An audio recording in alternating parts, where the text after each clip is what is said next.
Welcome, MK Wegmann. Your title at NPN is Executive Director? No, it's President and CEO. President and CEO. How long have you been a member of Alternate Roots? Since about 1979 or 80, maybe 81. I'm not quite sure. Okay. Wow, that's almost as long as we've been. I mean, that's not long after we got started. That's amazing. Yeah. How did you come to be involved in Roots? I attended what was then the Southern Arts Exchange, which was organized, and which is now the Performing Arts Exchange. That was in Atlanta, and there were Roots did a series. It was either Roots was doing a festival in conjunction with the Southern Arts Exchange, or they were doing a series of performances because the Southern Arts Exchange was happening. And I had come to Atlanta for the Southern Arts Exchange because I was at the Contemporary Arts Center in New Orleans at that time, and we were a presenter. And was brought by John O'Neill to Roots performances. And as I remember, Elise Witt and the Small Family Orchestra and Roadside Theater were two of the companies that I saw perform. Wow, that's great. And what do you remember about that first gathering? Do you remember being impressed by... Well, I just remember being very impressed with the work and liking what I saw. And there was information about Roots, and so I learned about it, and I subsequently went to an annual meeting at Camp Ozone in Tennessee. Wow. It's so fun hearing all of the stories about the different camps we've been at over the years. Yeah. And so at Camp Ozone, I found what I like to think of as a like-minded community of artists. And Ruby Lerner was the director then of Roots, and I was very impressed with her vision and her ideas, and I believe I was elected to the XCOM at that. And if it wasn't that year, then it was the next year, and we were at the Camp Younts, which was a YMCA or YWCA camp. So you got involved in the leadership pretty quickly then? Yes, I did. So, having been around for 30 years now, what is your favorite Roots memory, if you can pick one? Well, that's really hard to do. I mean, I saw that question in your email, and I've been trying to think of some of the, trying to pick a favorite. I don't know if I can pick a favorite. Among the memories were a very, very, very late night performance of Dark Cowgirls and Prairie Queens by Carpetbag Theater that was followed by a discussion, because this was before Liz Lerman had organized and crystallized the critical response process that Roots later adopted. And I just remember the strength of that show, and it was very late night. In those days, the Roots annual meetings would start at the crack of dawn and go well past midnight with organized events, not just with late night as people chose. I mean, and so I just remember the excitement of that performance, and then the excitement of the quality of the discussion that followed. Another early moment that I remember is, and I think this was at one of the first Rockmont meetings, although it may not have been in Rockmont, because I can't quite remember, but both Joe Carson and I had gotten there earlier, and we went horseback riding. And it was before, I guess maybe we were there because we were on the XCOM. I don't really know. I don't remember that part, but we went horseback riding together, and that was one of the early elements of our friendship, was a shared love of horses. Later on, well, there's some hard moments that I remember.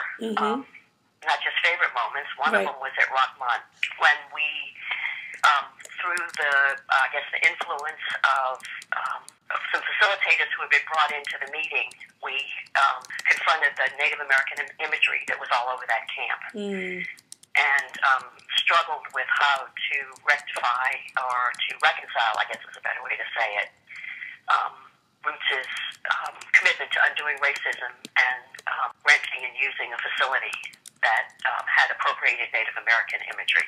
What year was that? Do you remember? Sometime in the 80s, I'm fairly sure. maybe in the late 80s, early 90s. I'm not really. I couldn't say for sure. That does sound very powerful. So those are things that come to mind at the moment. Mm-hmm. Thank you for sharing that. So, you have quite an amazing perspective on the organization. What do you think makes Roots still relevant today? Or do you think Roots is still relevant today? Oh, I absolutely do think Roots is relevant today, and I think there are a variety of things. One, of course, is that it's alternative structure, and in terms of how the board functions with the executive committee. And another, of course, is the fact that Roots continues to be artist-led, not just artist-focused or artist-centered, but artist-led, and has been a real galvanizing force in organizing artists to be in control of their lives and their careers, particularly because it is from a perspective of social justice and progressive change. And you think that's unique in the field in which we operate? Well, I think Roots has colleague organizations who share the same values. The new network of ensemble theaters is also artist-led and artist-run. And there are a number of other organizations of artists, but I don't think any has so far persisted and grown in its leadership in the way that Roots has. Another, I think, significant aspect of Roots' current value is the generational transformation that has taken place in terms of its leadership. Because Roots was founded by a generation who were activated by the civil rights movement and the anti-war movement and the anti-poverty movement. As you all know, Apple Shop was founded by the war on poverty, or through the war on poverty, and Apple Shop and Roadside Theater in particular was one of the very active founders of Root. And so that aspect of bringing the rural perspective, bringing the social justice issues that exist in rural areas in our country to those of us who mainly come from an urban experience, I think is another way that Roots brings value to the field. So let's transition over to talking about you. You work for this amazing organization called National Performance Network, or NPN. Yes. Tell us a little bit about NPN. Well, we are a limited membership organization that supports the touring and creation of contemporary performing art and visual art now as well, because 3 years ago we were able to launch the Visual Artist Network, which parallels the National Performance Network for performing artists. And our commitment is to support work moving around the country in a context of community engagement. Our founder, David White, and we were originally a project of Dance Theater Workshop in New York, and we were founded by David White, recognized the isolation that many artists work in around the country. And so a commitment to regional diversity has always been a significant part of NPN's approach.